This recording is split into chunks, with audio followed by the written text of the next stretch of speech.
Smoking causes cancer. Smoking kills. புகைப்பிடித்தல் புற்றுநோயை உண்டாக்கும் மற்றும் உயிரை கொல்லும். Consumption of alcohol is injurious to health. மது அருந்துதல் உடல் நலத்திற்கு கேடு விளைவிக்கும். Be safe, don't drink and drive.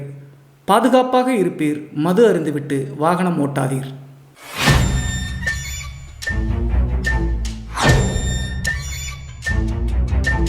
Hi everybody, நான் உங்கள் Shiva. Welcome to our channel. இன்றைய காணொலியில் தமிழ்நாட்டினுடைய திருப்பத்தூருக்கு அருகாமையில் நடந்த ஒரு அதிபயங்கர அமானுஷ திகில் சம்பவத்தை தாங்க முழுமையாக பார்க்க போகிறோம். இந்த சம்பவத்தில் கல்யாணமாகி ஒரு வருடத்திலேயே நல்லா இருந்த ஒரு பெண்மணி திடீர்னு ஒரு துர்சக்தியினால் பாதிக்கப்பட்டு நான் சாக போகிறேன் அப்படின்னு சொல்லி அதற்கடுத்து அந்த பெண்மணியை அந்த குடும்பத்தார் காப்பாற்றுறாங்களா இல்லையா அப்படிங்கிற திகில் காணொலி தாங்க இன்றைய சம்பவம். ஸோ இன்றைய சம்பவமும் கொஞ்சம் கூட சுவாரஸ்யம் மற்றும் த்ரில்லிங் குறையாமல் நீங்கள் அப்படியே எதிர்பார்க்கலாங்க. இதுபோன்று உங்களுடைய வாழ்க்கையிலும் ஏதாவது திகில் சம்பவம் நடந்துருந்துச்சுன்னா இந்த மின்னஞ்சல் மூலியமாக அதை ஷேர் பண்ணலாங்க. ஒருவேளை மின்னஞ்சலில் டைப் பண்ணுறது கஷ்டமாக இருந்துச்சு அப்படின்னா நம்ம சேனலினோட இன்ஸ்டாகிராம் லிங்கை கீழே டிஸ்கிரிப்ஷனில் கொடுத்துருக்கேங்க. அதில் போய் ஃபாலோ பண்ணிவிட்டு வாய்ஸ் நோட் அவங்க கூட ஷேர் பண்ணலாங்க. இது வரைக்கும் நம்ம சேனலை நீங்கள் சப்ஸ்கிரைப் பண்ணாமல் பார்த்துட்டு இருந்தாலும் சரி, புதிய பார்வையாளராக இருந்தாலும் சரி, வீடியோக்கு கீழே இருக்கக்கூடிய சப்ஸ்கிரைப் பட்டன் மற்றும் பெல் ஐக்கான் இரண்டையுமே கிளிக் பண்ணிடுங்க. நம்ம ஷோக்குள்ளே போகலாம்.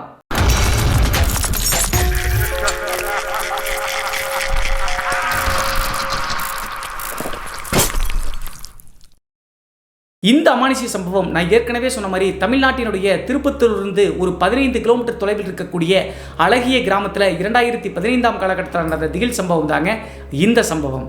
இந்த சம்பவத்தை நம்மளுக்கு மின்னஞ்சல் மூலியமாக ஷேர் பண்ணது சுபாஷினி அப்படிங்கிற நம்ம சேனலினுடைய சப்ஸ்கிரைபருங்க. இந்த நிகழ்வு இவங்களுக்கு நடந்ததா அப்படின்னு சொல்லி பார்த்தா 2015 காலகட்டத்தில் இந்த சுபாஷினியுடைய அக்காவான தாரணி அப்படிங்கிற பெண்ணுக்கு நடந்ததுங்க. அப்படி என்ன நடந்துச்சு அப்படின்னு சொல்லி பார்த்தா, இந்த சுபாஷினியினுடைய குடும்பத்தை பற்றி சொல்லணும் அப்படின்னா சிறு வயதிலேயே அவங்களுடைய அப்பா தவறிட்டாருங்க. அதற்கடுத்து சுபாஷினி, அவங்களுடைய அக்காவான தாரணி, அவங்களுடைய அம்மா, தாய்மாமனுடைய மனைவி அப்படின்னு சொல்லிட்டு கூட்டு குடும்பமாக வாழ்ந்துட்டு இருந்திருக்காங்க திருப்பத்தூர்லேருந்து 15 கிலோமீட்டர் தள்ளி. 2014 காலகட்டத்திலேயே சுபாஷினியுடைய அக்காவான தாரணிக்கு திருமணம் முடிஞ்சிருச்சுங்க. அந்த திருமணமான நபரினுடைய ஊர் அவங்களுடைய கிராமத்திலிருந்து ஒரு 7 கிலோமீட்டர் தள்ளி தாங்க இருக்கு. தாரணியினுடைய கணவர் BE முடிச்சிருக்கக்கூடிய காரணத்தினால 2015 காலகட்டத்தில் சென்னையில் நல்ல வேலை வாய்ப்பு அமையுதுங்க. அப்போது சென்னைக்கு போய் வேலை செய்யலாம் அப்படின்னு சொல்லிட்டு தாரணியினுடைய கணவர் நினைக்கும் போது இந்த தாரணியும் வேலை செஞ்சுட்டு தாங்க இருக்காங்க. அவங்க எங்கே வேலை செஞ்சுட்டு இருக்காங்கன்னு சொல்லி பார்த்தா, அவங்க இருக்கக்கூடிய கிராமத்திலிருந்து ஒரு 10 கிலோமீட்டர் தள்ளி ஒரு பார்மசியில் தாங்க வேலை செஞ்சுட்டு இருக்காங்க இந்த தாரணி அப்படிங்கிறவங்க. கணவர் உள்ளூரில் இருக்கிற வரைக்கும் டெய்லியுமே தாரணியை பைக்கில் எடுத்துகிட்டு போய் பார்மசியில் விட்டுட்டு கூட்டிகிட்டு வருவது வழக்கமாக இருந்துச்சுங்க. ஆனால் சென்னைக்கு போயிட்டா அவங்க இருக்கக்கூடிய ஊரில் பேருந்து வசதிகள் கிடையாதுங்க. என்ன பண்ணுறது அப்படின்னு சொல்லிட்டு யோசிச்ச தாரணியினுடைய கணவர் என்ன பண்ணுறாருன்னா, சுபாஷினுடைய வீட்டிலேயே கொஞ்ச நாள் இருக்கட்டும் அப்படின்னு சொல்லிட்டு முடிவெடுத்துட்டாங்க. அதற்கான முக்கிய காரணம் சுபாஷினுடைய கிராமத்திலிருந்து பேருந்து வசதிகள் இருக்கக்கூடிய காரணத்தினால டெய்லியும் போயிட்டு வருவதற்கு தாரணிக்கு வசதியாக இருக்குங்க. அதை அடிப்படையாக கொண்டு தாரணியை எடுத்து போய் அவங்களுடைய கணவர் சுபாஷினியுடைய வீட்டில் விட்டுட்டு சென்னைக்கு கிளம்பி போயிட்டாருங்க. இதற்கடுத்தும் வாழ்க்கை நல்லா தாங்க போயிட்டு இருந்துச்சு. இந்த தாரணி அப்படிங்கிற இந்த பெண்ணை பொறுத்தளவு நல்லா ஜாலியாக பேசக்கூடிய ஒரு டைப்புங்க. டெய்லி காலையில் 7 மணிக்கு கிளம்புனாங்க அப்படின்னா சாயந்தரம் 5 மணிக்கெல்லாம் மெடிக்கல் இருந்து வந்துருவாங்க.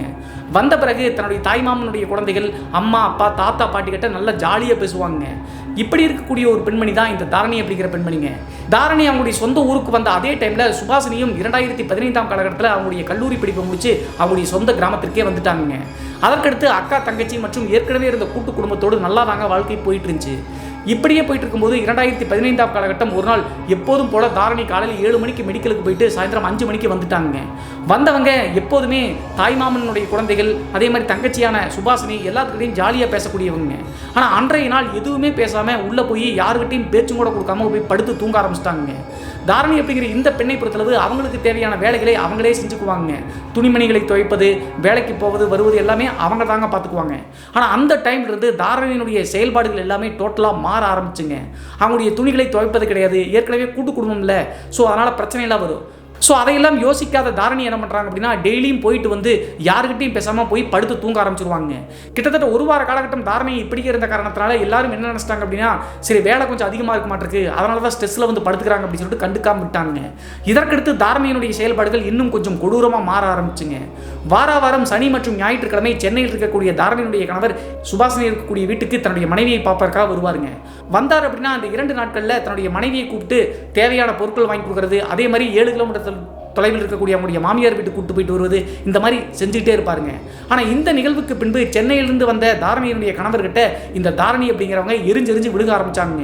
எப்போது பார்த்தாலும் சம்பந்தமே இல்லாமல் கணவர்கிட்ட சண்டை போடுவது மட்டும் இல்லாமல் எங்கே கூப்பிட்டாலும் வரது கிடையாதுங்க. கணவர்கிட்ட மட்டும் இல்லாமல் வீட்டில் இருக்கக்கூடிய எல்லாத்தையும் மரியாதையெல்லாம் பேசுறது, அடிக்க பாயறது, இந்த மாதிரி செஞ்சுக்கிட்டே இருக்காங்க. இந்த நிகழ்வு நடந்துகிட்டே இருக்கும்போது ஒரு வார காலகட்டம் கழிச்சு ஒரு நாள் மதியமே பார்மசியிலிருந்து கிளம்பி வீட்டுக்கு வந்துட்டாங்க. வீட்டுக்கு வந்து படுத்த தாரணிக்கு அப்போது அவருடைய கணவர் சென்னையிலிருந்து ஃபோன் பண்ணியிருக்காருங்க. ஃபோனை எடுத்து கொஞ்ச நேரம் பேசிட்டு இருந்த தாரணி திடீர்னு சம்மந்தமே இல்லாமல் கணவரை கண்டபடி திட்ட ஆரம்பிச்சிட்டாங்க. எனக்கு உனக்கும் இனிமேல் சம்மந்தமே கிடையாது, நீ விவாகரத்து கொடுத்தா கூட எனக்கு சம்மதம் தான் அப்படின்னு சொல்லிட்டு இப்படி பேச ஆரம்பிச்சிட்டாங்க. இதை சுபாஷினி மற்றும் அவங்களுடைய குடும்பத்தார் எல்லாருமே கேட்டுட்டு தாங்க இருந்திருக்காங்க. அப்போது பேசிட்டு இருந்த அந்த செல்போனை வந்து தாரணி கோவமாக தூக்கி வீசிட்டாங்க. நல்ல வேலைங்க செல்போன் உடையில. அதற்கடுத்து இந்த நிகழ்வு நடந்த உடனே சுபாஷினி போய் கண்டபடி திட்டிருக்காங்க. உனக்கு என்ன அவ்வளவு திமிராயிருச்சு? மாமா நல்லா தானே பார்த்துக்கிறாரு, அது மட்டும் இல்லாமல் குடும்பத்தில் இருக்கக்கூடிய யாரையும் மரியாதையாக நீ நடத்துறது கிடையாது, இப்படியே பண்ணிட்டு இருந்தா நல்லா இருக்காது அப்படின்னு சொல்லிட்டு சுபாஷினி போய் திட்டுறாங்க. இப்படி பேசிட்டே இருக்கும்போது சுபாஷினியை முறைச்சு பார்த்துக்கிட்டே தாரணி போய் மறுபடியும் உள்ள படுத்துக்கிட்டாங்க. கிட்டத்தட்ட மாலை 6 மணி வரைக்கும் தூங்கிட்டு இருந்த தாரணி மறுபடியும் எந்திரிச்சு அவங்களுடைய வீடு வந்து பார்த்தீங்கன்னா 2 மாடி குடியிருப்பு மாதிரிங்க மொட்டை மாடியினுடைய படிக்கட்டில் போய் உட்கார்ந்துட்டு மறுபடியும் கணவருக்கு ஃபோன் பண்ணி பேசிட்டு இருக்காங்க. இதை வாசத்தளிச்சிட்டு இருந்த இந்த சுபாஷினி மற்றும் அவங்களுடைய குடும்பத்தார் எல்லாருமே நோட் பண்ணிட்டு தாங்க இருக்காங்க. கொஞ்ச நேரம் நல்லா பேசியிருந்த தாரணி மறுபடியும் வந்து எப்போதும் போல கணவர்கிட்ட கண்ட மெனிக்கு திட்ட ஆரம்பிச்சிட்டாங்க. இப்படி திட்டிகிட்டே இருக்கிறத பார்த்துட்டு பொறுக்க முடியாத தாரணியினுடைய அம்மா என்ன பண்ணாங்க அப்படின்னா நேராக தாரணி கிட்டேயே போகிறாங்க. என்னடி உனக்கு பிரச்சனை? கிட்டத்தட்ட 2-3 வாரமாகவே இப்படியே பண்ணிட்டு இருக்க, என்ன ஆச்சு உனக்கு, மரியாதையை சொல்லு அப்படின்னு சொல்லிட்டு திட்ட ஆரம்பிச்சிருக்காங்க. திட்ட ஆரம்பித்த உடனே அவங்களுடைய அம்மாவை பார்த்து நான் இருக்கிறதா உங்களுக்கு பிரச்சனையா, நான் செத்து போனால் உங்களுக்கு பிரச்சனை இல்லை அப்படின்னு சொல்லிட்டு கேட்க ஆரம்பிச்சிட்டாங்க தாரணி. கோபப்பட்ட தாரணியினுடைய அம்மாவும் என்ன பேசிட்டாங்க அப்படின்னா நீ செத்தொழிஞ்சா கூட பரவாயில்லடி, 2 வார காலகட்டம் இந்த குடும்பத்தையே அல்லாடப்பட்டு நாஸ்தி பண்ணுற, தயவு செய்து நீ அதை செய்ய அப்படின்னு சொல்லிட்டு கோபத்தில் சொல்லிட்டாங்க. அதே நேரத்தில் இன்னொரு விஷயத்தையும் சொல்லியிருக்காங்க, நீ சாகிறதுனா இங்கே சாக வேண்டாம், உன்னுடைய கணவர் வீட்டில் போய் சாகு, இங்கே செத்து போயிட்டு அப்படின்னா உங்களுடைய மாமியார் மாமனார் உங்கள் கணவர்லாம் வந்து எங்களை படி போடுவாங்க, நல்லா தான் எங்கள் குடும்பத்தில் இருந்தா அவங்களுடைய அம்மா ஏதோ பேசிட்டா கொண்டுட்டாங்கன்னு சொல்லிடுவாங்க, நீ அங்கே போய் சாகுடி அப்படின்னு சொல்லிட்டு தாரணியினுடைய அம்மா வாயை விட்டாங்க கோபத்தில். அதற்கடுத்து அப்படி பேசிட்டு தாரணியினுடைய அம்மா படிக்கிறது வந்து கீழே இறங்கி வீட்டுக்குள்ளே போயிட்டாங்க. கிட்டத்தட்ட அரை மணி நேரம் கழிச்சு அவங்களுடைய அம்மா இப்படி பேசிட்டாங்களே அப்படின்னு சொல்லிட்டு நினச்ச தாரணி என்ன நினச்சாங்க அப்படின்னு சொல்லிட்டு தெரியலீங்க. சரசரன்னு மொட்டை மாடிக்கு போய் மொட்டை மாடி மேலே இந்த தண்ணி டேங்க் அமைப்பதற்காக ஒரு மேடு மாதிரி வச்சுருப்பாங்க. அந்த மேடு மேலே இறங்கி கீழே குதிக்கலாம்னு சொல்லிட்டு முயற்சி செஞ்சுருப்பாங்களாட்டிருக்குங்க. ஆனால் எவ்வளவோ முயற்சி செஞ்சு கீழே குதிக்க பார்த்தும் கூட அவங்களால சாக முடியலைங்க. அதற்கான காரணம் என்ன அப்படின்னு சொல்லிட்டு இந்த வீடியோவை தொடர்ந்து பாருங்கள், உங்களுக்கு புரியும். அதற்கடுத்து ஒன்றும் பண்ண முடியாத தாரணி மறுபடியும் வந்து மொட்டை மாடியிலேயே உட்காந்துட்டாங்க படிக்கட்டிலேயே. கிட்டத்தட்ட அரை மணி நேரம் கழிச்சு தாரணியுடைய அம்மா நம்ம கோபத்தில் பேசிட்டோமே, நம்முடைய மகளை இப்படி பேசிடக்கூடாது அப்படின்னு சொல்லிட்டு போய் சமாதானப்படுத்த பக்கத்தில் போகிறாங்க. படிக்கட்டு வழியாக மேலே ஏறி மேலே போயிட்டு நான் தெரியாமல் பேசிட்டேன் மன்னிச்சிருடி அப்படின்னு சொன்னது தாங்க. அதற்கடுத்து பயங்கர ஆவேசமாக மாறி அவங்களுடைய முகத்தோற்றமே மாறிடுச்சுங்க. தாரணியினுடைய முகத்தோற்றம் திடீர்னு அவங்களுடைய அம்மாவை கண்ட மேனிக்கு தாக்க ஆரம்பிச்சிட்டாங்க. மொட்டை மாடியில் வச்சு கதறி அழுகுறாங்க.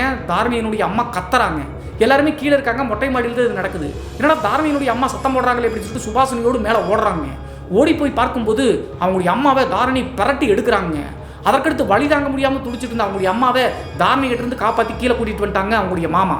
அப்போது கோவப்பட்ட சுபாஷினி நம்முடைய அம்மா வந்து அப்பா மாதிரின்னு இருந்தாங்க, சிறு வயதிலேயே அப்பா இறந்து போயிட்டாங்க, இது வரைக்கும் அம்மா நம்மளை எப்படி பார்த்துக்கிட்டாங்க, அவங்களையே இப்படி அடிச்சுட்டேடி அப்படின்னு சொல்லிட்டு கண்ட மெனிக்கு மறுபடியும் தன்னுடைய அக்காவை திட்டுறாங்க சுபாஷினி. திட்டின உடனே ஆத்திரத்தில் எல்லாமே உன்னால தாண்டி, நீ எப்போ இந்த வீட்டுக்கு வந்தையோ அப்போ இருந்து தான் எனக்கு பிரச்சனையே, நீ ஒளிஞ்சின்னா நான் நல்லா இருப்பேன் அப்படின்னு சொல்லிட்டு சொல்கிறாங்க.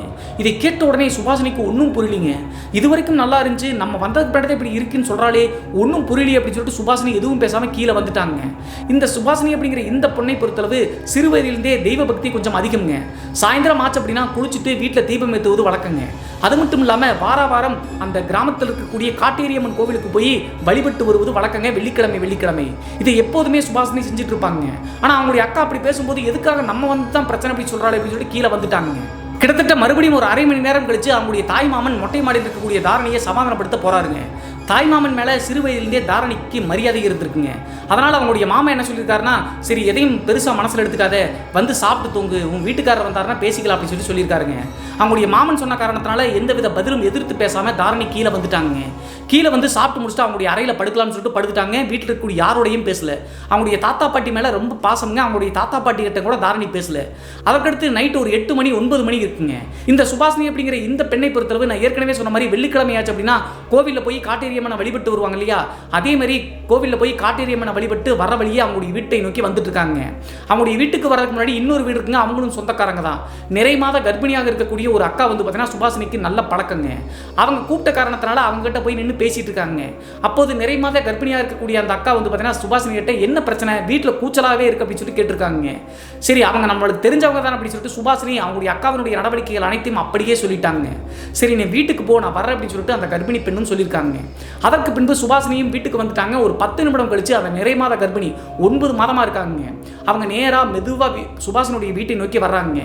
வந்த உடனே திண்ணையில வந்து பார்த்தீங்கன்னா தாரணியை தவிர எல்லாருமே திண்ணையில தான் உட்காந்து பேசிட்டு இருக்காங்க. சரி, அவங்க வர்றாங்களே அப்படின்னு சொல்லிட்டு தாரணியினுடைய அம்மா கைத்தாங்கலா பிடிச்சி திண்ணையில உட்கார வைக்கிறாங்க. திண்ணையில உட்கார வச்ச உடனே அந்த நிறை மாத கர்ப்பிணி என்ன கேட்டிருக்காங்க அப்படின்னு சொல்லி பார்த்தா, வீட்டுக்கு பின்னாடி எருக்கங்குச்சி இருக்குல்ல, அதில் ஒரு எருக்கங்குச்சியை மட்டும் எனக்கு கொண்டு வாங்க அப்படின்னு சொல்லி சொல்றாங்க. இப்படி சொன்ன உடனே தாரணியினுடைய அம்மா என்ன நினைச்சிட்டாங்க அப்படின்னு சொல்லி பார்த்தா, கர்ப்பிணியாக வேற இருக்காங்க, நைட்டு வந்து இங்கே வந்திருக்காங்க, காத்து கருப்புக்கான அண்டிக்குன்னு சொல்லிட்டு கையில் வச்சுக்கிறதுக்காக கேட்பாங்களாட்டு அப்படின்னு சொல்லிட்டு வீட்டுக்கு பின்னாடி போய் எருக்கலங்குச்சியை கொண்டு வந்து கையில் கொடுக்குறாங்க கர்ப்பிணி பெண்கிட்ட. அதே டைமில் திடீர்னு கரண்ட்டும் ஆஃப் ஆயிடுதுங்க. கரண்ட் ஆஃப் ஆன அடுத்த செகண்டே திண்ணையில் தாங்க இந்த நிறை மாத கர்ப்பிணி மற்ற எல்லாருமே உட்காந்துருக்காங்க. தாரணி உள்ளே உட்காந்துருக்காங்க.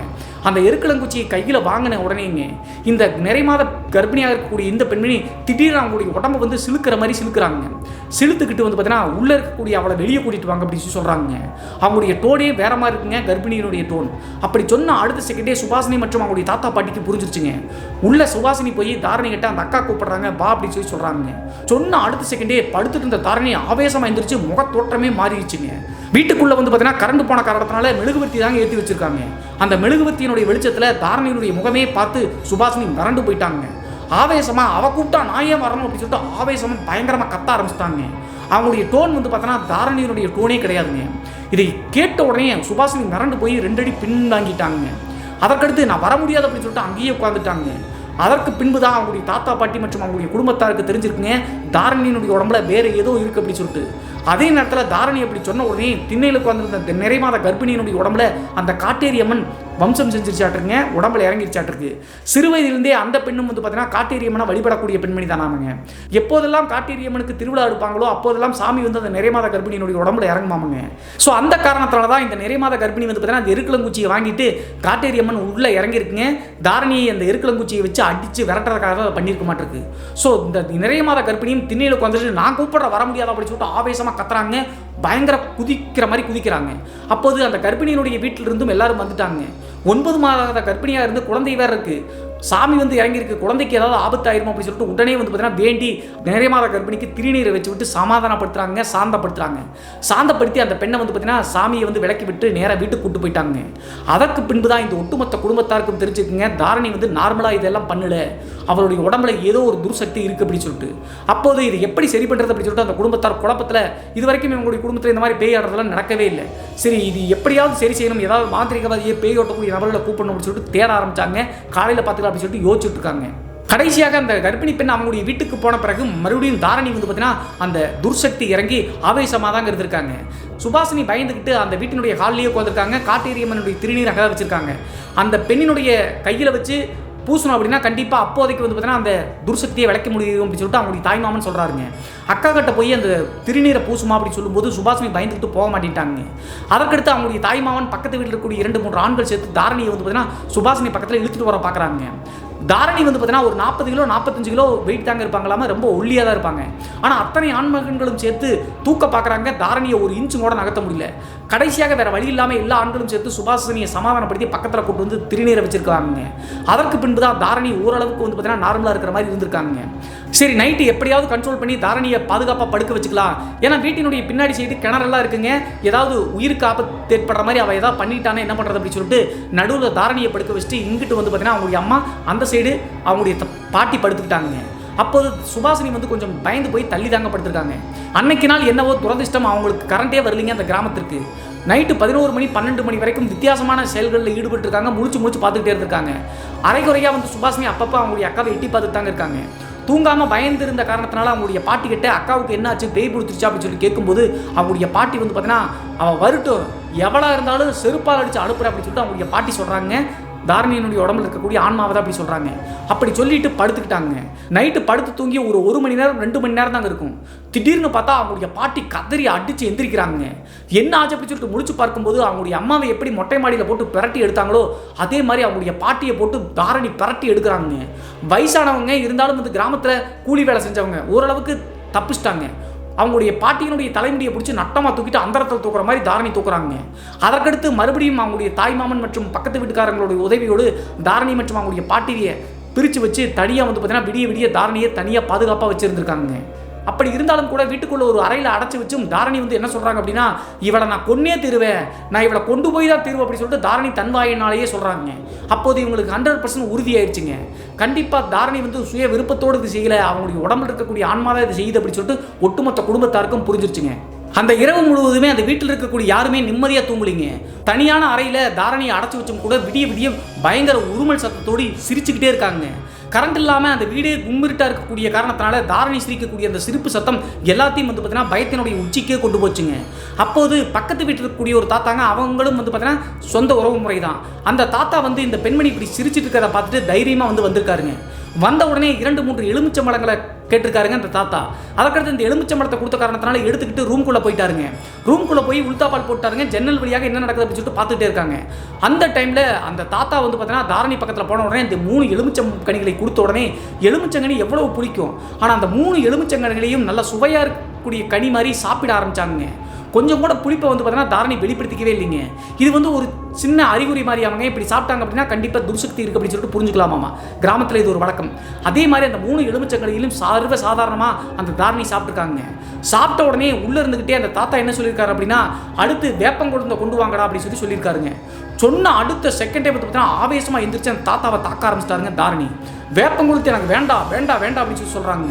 வேப்பங்குழுத்து அப்படிங்கிறது கடவுளான மாரியம்மன் மற்றும் காளியம்மனுக்கு உகந்ததுங்க. அதனால தான் அதை வேண்டாம் வேண்டாம் அப்படின்னு சொல்லுதுங்க. அதற்கடுத்து முற்றிலும் உறுதியான காரணத்தினால அந்த தாத்தா வந்து பார்த்தீங்கன்னா தாரணியை வந்து உள்ளே படுக்க வச்சுட்டு வீட்டுக்கு வெளியே வந்து எப்படியாவது பேயோட்டக்கூடிய ஒரு நபரை பாருங்க அப்படின்னு சொல்லிட்டு அவர் கிளம்பி அவருடைய வீட்டுக்கு போயிட்டாருங்க. கண்டிப்பாக இது பெரிய பிரச்சனையாகும், இந்த பெண்ணை வந்து கொண்டு போக கூட அந்த துர்சக்தி முடிவெடுக்கலாம், கேர்ஃபுல்லாக இருக்கணும் அப்படின்னு சொல்லிட்டு அந்த தாத்தாவும் வந்து கூட உதவியாக தாங்க இருந்திருக்காரு. விடிய விடிய அந்த ஒட்டுமொத்த குடும்பமும் தாரணிக்கு காவலாக இருந்துட்டு காலையில் எந்திரிச்ச உடனே வீட்டில் சாமி கும்பிட்டு ஏதாவது நல்ல மாந்திரிகவாதியை போய் தேடி கொண்டு வரலாம் அப்படின்னு சொல்லிட்டு கிளம்பிட்டாங்க. அதே மாதிரி கிளம்புனவங்க ஒரு நல்ல மாந்திரிகவாதியும் பார்த்துட்டாங்க. அந்த மாந்திரிகவாதி கிட்ட போய் நடந்த விஷயங்கள் அனைத்தையும் சொன்ன உடனே அவரும் வந்து பார்த்தீங்கன்னா எல்லா விஷயங்களையும் ஒன்று விடாமல் சொல்லிட்டாருங்க. அவர் என்ன சொல்லியிருக்காரு அப்படின்னு சொல்லி பார்த்தா, அந்த பெண்ணினுடைய உடம்பு இருக்கிறது இறந்து போன ஒரு ஆணினுடைய ஆன்மாவோ அல்லது பெண்ணினுடைய ஆன்மாவோ கிடையாது, ஒரு துர்முனியினுடைய ஆன்மா. அதனால தான் இவ்வளவு ஆக்ரோஷமாக இருக்குது. அதே நேரத்தில் அந்த பெண்ணை கடைசியாக கொண்டு போக தான் அதை பார்க்கும் அப்படின்னு சொல்லியிருக்காருங்க. கடைசியாக எப்படியாவது என் பெண் குழந்தையை காப்பாற்றி கொடுங்க அப்படின்னு சொல்லிட்டு அந்த ஒட்டுமொத்த குடும்பம் கேட்ட காரணத்தினால சரி அப்படின்னு சொல்லிட்டு சில பூஜை சாமான்களை ஏற்பாடு பண்ணி வைங்க, நைட்டு நாங்கள் வந்துடுறோம் அப்படின்னு சொல்லிட்டு அந்த மாந்திரிகவாதி சொல்லியிருக்காருங்க. அதற்கடுத்து வீட்டுக்கு வந்து அவங்க சொன்ன எல்லா பூஜை சாமான்களையும் வாங்கி வச்சுட்டாங்க. நைட்டு ஒரு 9 மணி 10 மணிக்கு 2 சீடர்கள் மற்றும் அந்த மாந்திரிகவாதியோடு மொத்தம் 3 பேரும் வீட்டுக்கு வர்றாங்க. வீட்டுக்கு போய் ரிச்சுவல் மாதிரி பண்ணி அந்த தாரணியை உட்கார வச்சு சில விஷயங்களை கேள்வி கேட்குறாங்க. கேள்வி கேட்கும்போது தாரணியினுடைய உடம்புலேருந்து எல்லா விஷயங்களும் ஒன்று விடாமல் சொல்லிருச்சுங்க. அந்த மாந்திரிகவாதி சொன்ன விஷயத்தையே தாங்க சொல்லுது. என்ன நடந்திருக்கு அப்படின்னு சொல்லி பார்த்தா, கல்யாணமாகி கிட்டத்தட்ட 2-3 மாதங்கள் கழிச்சு ஒரு நாள் கணவன் மற்றும் மனைவி அவங்களுடைய மாமியார் ஊரில் எங்கேயோ போயிட்டு கிராமத்திற்கு போயிட்டு இருக்காங்க. போயிட்டு இருக்கும்போது நள்ளிரவு நேரமாயிடுச்சா இருக்குங்க. அந்த நடுராத்திரி டைமில் கணவன் மற்றும் மனைவி நடந்து தாங்க போயிட்டு இருக்காங்க. பேருந்து நிலையத்திலிருந்து இறங்கி ஒரு 1 கிலோமீட்டர் உள்ளே போகணும். அப்போது கணவர் வந்து பின்னாடி நடந்து போயிட்டு இருக்காங்க, முன்னாடி வந்து இந்த தாரணி அப்படிங்கிற பெண் நடந்து போயிட்டு இருக்காங்க. நைட்டு நேரம் அப்படிங்கிற காரணத்தினால அந்த கிராமத்தில் இருக்கக்கூடிய ஏதோ ஒரு நபருங்க துர்முனியினால் பாதிக்கப்பட்டு அந்த கழிப்பு மாதிரி செஞ்சுருக்காங்க. அந்த முனிக்காக அந்த கழிப்பு மேலே இந்த பெண்மணி கால்பட்டு பயந்து போய் அந்த கழிப்பு பொருட்கள் எல்லாத்தையுமே தள்ளி விட்டாங்க, அலறி அடிச்சு. அதற்கடுத்து அவருடைய கணவர் பயப்படாத அப்படின்னு சொல்லிட்டு சமாதானப்படுத்தி வீட்டுக்கு கூட்டு வந்திருக்காருங்க. அப்போதுலேருந்தே இந்த தாரணியினுடைய உடம்புல அந்த துர்முனி வந்து பார்த்தீங்கன்னா ஆக்குப்பை பண்ணி இருந்திருக்குங்க. ஆனால் அந்த டைமில் மாமியார் வீட்டில் இருந்த காரணத்தினால உள்ளே இருந்த அந்த முனி வந்து பார்த்தீங்கன்னா அவ்வளவு ஆட்டம் காமிக்கலைங்க. இவர் சென்னைக்கு போய் இந்த வீட்டுக்கு வந்து சுபாஷினி அப்படிங்கிற பெண் கல்லூரி முடிச்சல் வீட்டுக்கு வந்தாங்க இல்லையா, டெய்லியுமே வீட்டில் தீபம் போட ஆரம்பிச்சு காட்டேரியம்மனை வழிபட ஆரம்பிச்சாங்கல்ல, அப்போதுலேருந்தான் அந்த முனியினுடைய சேட்டை அதிகமாக ஆரம்பிச்சுங்க. எப்போதுமே வீட்டில் தெய்வத்துக்கு தீபம் ஏற்றி கோவிலில் வழிபட்டுட்டு வந்தோம் அப்படின்னா அந்த இடத்துல துர்சக்தி இருக்க முடியாதுங்க. அதனால தான் சுபாஷினி வீட்டுக்கு வந்த பிறகு டெய்லியுமே தீபம் போட்ட காரணத்தினால தாங்க முடியாத துர்முனி தாரணியை வந்து பார்த்தீங்கன்னா கொல்ல ட்ரை பண்ணியும் முடியலைங்க, அந்த காட்டேரியம்மனுடைய காவல் இருந்த காரணத்தினால. ஏன்னா இங்கே தான் சுபாஷினி வழிபட்டுட்டே இருக்காங்களே. ஸோ அந்த காரணத்தினால தான் இடையில ஒரு நாள் சுபாஷினி போய் அவங்களுடைய அக்கா கிட்ட சண்டை போடும்போது உன்னால தாண்டி எல்லாமே, நீ ஒளிஞ்சிட்டு அப்படின்னா நான் சந்தோஷமா இருப்பேன் அப்படின்னு சொன்னதற்கான காரணம் இதுதாங்க. ஏன்னா டெய்லியுமே வந்து தீபமேத்தி வழிபட்டு மட்டும் இல்லாமல் காட்டேரியம்மன் கோவிலில் போயிட்டு வந்த காரணத்தினால அந்த துர்முனியினால் தாரணியினுடைய உடம்பை முழுமையாக ஆக்குபை பண்ண முடியலைங்க. அது மட்டும் இல்லாமல் இன்னொரு முக்கியமான விஷயம் என்ன அப்படி சொல்லி பார்த்தா, ஒரு நாள் மொட்டை மாடியில் அவங்களுடைய அம்மா திட்டாங்க அப்படின்னு சொல்லிட்டு தற்கொலை பண்ண ட்ரை பண்ணாங்க இல்லையா, அப்போது அவங்கள காப்பாற்றினது காட்டேரியம்மன் மற்றும் அவங்களுடைய வீட்டில் இருக்கக்கூடிய கன்னி தெய்வங்க. கிட்டத்தட்ட 20 வருடங்களுக்கு முன்னாடி இறந்து போன ஒரு ஆண் குழந்தையினுடைய ஆன்மாவும் காட்டேரியம்மன் சேர்ந்து தான் அன்றைய நாள் தாரணியை வந்து பார்த்தீங்கன்னா அந்த முனி வந்து தள்ளிவிட்டு கொல்ல பார்த்தாலும் கூட திரும்பி இழுத்து கொண்டு வந்து இங்கே போட்டிருக்குங்க. இந்த நிகழ்வுகள் அனைத்தையும் அந்த தாரணியினுடைய உடம்புலேருந்து அந்த முனி ஆக்ரோஷமாக சொல்லுதுங்க. இங்கே இருக்கக்கூடிய 2 தெய்வங்கள் தான் இவளை காப்பாற்றுது, இருந்தாலும் இவளை நான் கொண்டு போயே தீர்வு அப்படின்னு சொல்லிட்டு ஆவேசமாக சொல்லுதுங்க.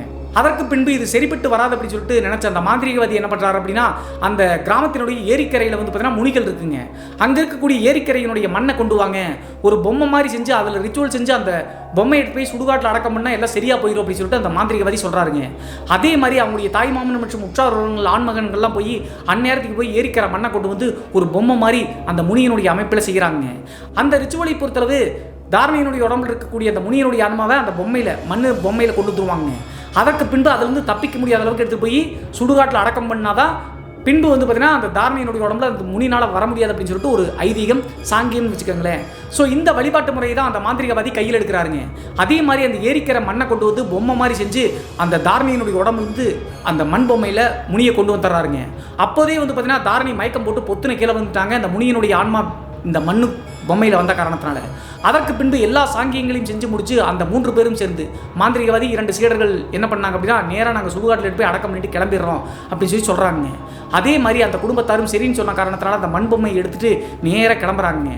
கிளம்பி போயிட்டு அந்த சாங்கியம் செஞ்சாங்களா இல்லையா அப்படின்னு சொல்லிட்டு அதையும் இந்த வீடியோவை தொடர்ந்து பாருங்கள், புரியும். அதற்கு பின்பு அடுத்த நாள் காலையில் அந்த தாரணியினுடைய குடும்பத்தார் அந்த மாந்திரிகவாதியினுடைய வீட்டில் போய் கேட்கும்போது எல்லாமே முடிஞ்சு நல்லபடியா, இனிமேல் அந்த பெண்ணினுடைய உடம்புல அந்த ஆன்மா வராது அப்படின்னு சொல்லிட்டாங்க. அதே நேரத்தில் இவங்களும் நிம்மதி பெருமூச்சு விட்டு இருந்திருக்காங்க. கிட்டத்தட்ட 1 வார காலகட்டம் கழிச்சு தாரணியினுடைய கணவர் வீட்டுக்கு வந்திருக்காருங்க தாரணியை பார்ப்பதற்காக. வந்த உடனே நல்லா சந்தோஷமாக இருக்கிற மாதிரி தாரணி நடிச்சிருக்காங்களா என்ன அப்படின்னு சொல்லிட்டு தெரியலீங்க. அன்றைய நாள் வெள்ளிக்கிழமை அப்படிங்கிற காரணத்தினால சுபாஷினி என்ன பண்ணாங்க அப்படின்னா, காட்டேரியம்மன் கோவிலில் போய் வழிபட்டு நேராக வீட்டுக்கு வந்திருக்காங்க.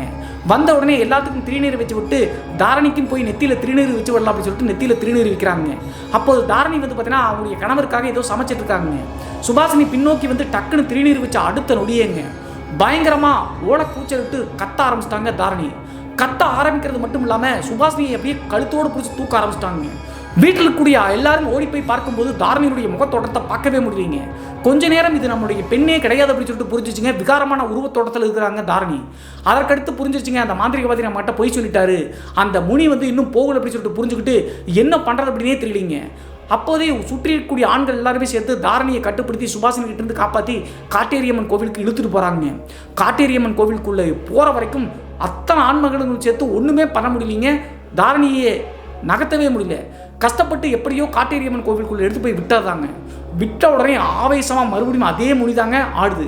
அந்த டைமில் அந்த கோவில் பூசாரி ஏற்கனவே நீ போயிட்டே இல்லை, எப்படி மறுபடியும் திரும்பி வந்த அப்படின்னு சொல்லி கேட்கும்போது ஏளனச்சிரிப்போடு சிரிச்சிருக்குங்க. அந்த காட்டேரியம்மன் கோவிலை சுற்றி மரங்கள் அடர்ந்து போயிருக்குங்க. வவ்வால்கள் மற்றும் குருவிகளா நிறைய இருக்கும். அந்த இருட்டு நேரத்தில் தாரணி சிரிக்கக்கூடிய அந்த சிரிப்பு சத்தத்தில் அத்தனை வவ்வால்களும் குருவிகளும் பயங்கரமாக பயந்து போய் பறக்குதுங்க. அதற்கடுத்து என்ன சொல்லியிருக்கு அப்படின்னு சொல்லி பார்த்தா, முதல் முறை அந்த மாந்திரிகவாதிகள் வந்து மண்பொம்மையை எடுத்து போய் சுடுகாட்டில் அடக்கம் பண்ண போனாங்கல்ல, அவங்க உண்மையிலேயே எடுத்து போய் அடக்கம் பண்ணலீங்க. போகிறதுக்குள்ளே அவங்க தெருவினுடைய முக்கில் போகிறதுக்கு முன்னாடியே சீடர்கள் தான் அந்த மண்பொம்மையை எடுத்துகிட்டு போயிருக்காங்க. அப்போது அந்த மண்பொம்மை வந்து பார்த்தீங்கன்னா தவறி கீழே விழுந்துருதுங்க. அப்படி விழுந்துருச்சு அப்படின்னா அந்த பூஜையை நிறைவேறலை அப்படின்னு சொல்லிட்டு அர்த்தம். அப்போதே வந்து பார்த்தீங்கன்னா தாரணியை வந்து திருப்பி ஆக்குபை பண்ணிடுச்சுங்க. ஆனால் மறுபடியும் நம்ம வந்துட்டோம் அப்படின்னு சொல்லிட்டு உடனடியாக காமிச்சோம் அப்படின்னா குடும்பத்தார் உஷாராகிடுவாங்க அப்படின்னு சொல்லிட்டு தெரிஞ்சுக்கிட்டு அந்த துர்முனி உடம்புலேயே இருந்திருக்குங்க, எதுவும் பிரச்சனை பண்ணாமல். ஆனால் இந்த காட்டேரியம்மனுடைய திருநீரை கொண்டு வந்து வச்ச அடுத்த செகண்டே வந்து பார்த்தீங்கன்னா தாங்க முடியாமல் அதனுடைய வெளித்தோற்றத்தை காமிச்சிருச்சுங்க. அதற்கு பின்பு மறுபடியும் என்ன பண்ணுறது அப்படின்னு சொல்லிட்டு கேட்கும்போது அதே மாந்திரிகவாதியை கூப்பிட்டு வந்திருக்காங்க. அவங்களும் மன்னிப்பு கேட்டாங்க. இதுதான் நடந்துச்சு, நாங்கள் தெரியாமல் பண்ணிட்டோம், நீங்கள் சொன்னால் பயந்துருவீங்க அப்படின்னு சொல்லிட்டு நாங்கள் இப்படி செஞ்சோம் அப்படின்னு சொல்லிட்டு மறுபடியும் பூஜை ஏற்பாடு பண்ணி அந்த மண்பொம்மையை செஞ்சு அதே சடங்கை செய்கிறாங்க. மண்பொம்மையை செஞ்சு கடைசியை திரும்பி சுடுகாட்டுக்கு எடுத்துகிட்டு போகலாம்னு சொல்லும்போது இதை நாங்கள் எப்படி நம்புறது அப்படின்னு சொல்லிட்டு தாரணியினுடைய தாய் மாமா கேட்குறாருங்க. இது உண்மையா பொய்யா அப்படின்னு சொல்லிட்டு எப்படி நம்புறது அப்படின்னு சொல்லிட்டு அப்போது அந்த மாந்திரிகவாதி என்ன சொல்லியிருக்காரு அப்படின்னா, அந்த மண் பொம்மை சின்ன பொம்மை தாங்க, அதை உங்களால் முடிஞ்சா தூக்கி பாருங்க அப்படின்னு சொல்லியிருக்காங்க. குடும்பத்தில் இருக்கிறவங்க பக்கத்து வீட்டுக்காரங்க எல்லாரும் சேர்ந்து தூக்கி பார்க்குறாங்க. 1 இன்ச்சு கூட நகர்த்த முடியல, அந்த பொம்மை அப்படியே இருக்குது. அதற்கு பின்பு தான் புரிஞ்சுங்க மறுபடியும் வந்து பூஜை செஞ்சு தாரணியினுடைய அந்த துர் ஆன்மா துர் முனி வந்து பார்த்தீங்கன்னா அந்த மண் பொம்மையில் இறங்கியிருக்கு அப்படி சொல்லிட்டு அதற்கடுத்து அந்த காட்டேரியம்மன் பூசாரி நானும் கூட வர அப்படின்னு சொன்ன காரணத்தினால அந்த மண்பொம்மையை அசால்ட்டாக வந்து அந்த மாந்திரிகவாதி தூக்கிட்டு போய் அருகாமையில் இருக்கக்கூடிய சுடுகாட்டில் வந்து பார்த்தீங்கன்னா அடக்கம் பண்ணி புதைச்சிருக்காங்க. இந்த நிகழ்வுக்கு பின்பு எல்லாத்தையும் சரியாக செஞ்ச காரணத்தினால தாரணைக்கு மறுபடியும் துர்முனினால எந்த பாதிப்பும் இல்லைங்க. 2015 காலகட்டத்தில் என்னுடைய சொந்த அக்காவுக்கு நடந்த இந்த சம்பவத்தை எங்களால் மறக்கவே முடியல பிரதர். அந்த காட்டேரியம்மன் மற்றும் எங்கள் வீட்டில் இருக்கக்கூடிய 20 வருடத்துக்கு முன்னாடி இறந்து போன என்னுடைய மாமா முறையில் இருக்கக்கூடிய அந்த ஆன்மாவும் சேர்ந்து தான் என்னுடைய அக்காவையும் எங்களுடைய குடும்பத்தையும் காப்பாற்று அப்படின்னு சொல்லி முடிச்சிருக்காங்க.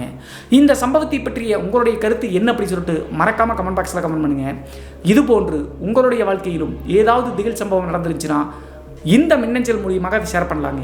ஒருவேளை மின்னஞ்சலில் டைப் பண்ணுறது கஷ்டமாக இருந்துச்சு அப்படின்னா நம்ம சேனலோட இன்ஸ்டாகிராம் லிங்க்கை கீழே டிஸ்கிரிப்ஷனில் கொடுத்துருக்கேங்க. அதில் போய் ஃபாலோ பண்ணிவிட்டு வாய்ஸ் நோட்டாக கூட ஷேர் பண்ணலாங்க.